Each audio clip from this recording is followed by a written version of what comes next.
Tuesday, September 3rd, 2024. Saint Gregory the Great. Focus. These things God has revealed to us through the Spirit. Some of us do not appreciate being advised by priests or nuns.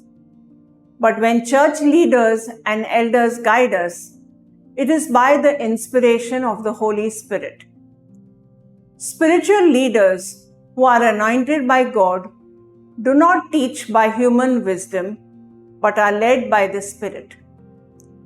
As we correct and guide our children, it is also our duty to tell them of the glory and power of God.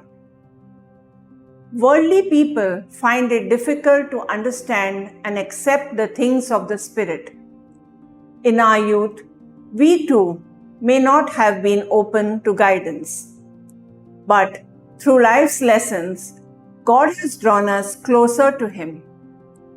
Are we now more receptive to the promptings of the Holy Spirit? When Jesus taught on the Sabbath, all were astonished at the authority with which He preached. Yet, how many of His listeners followed His teachings, I wonder? When the word is broken during the homily, do we carefully listen, then practice what is preached? Saint Gregory the Great is the patron saint of teachers.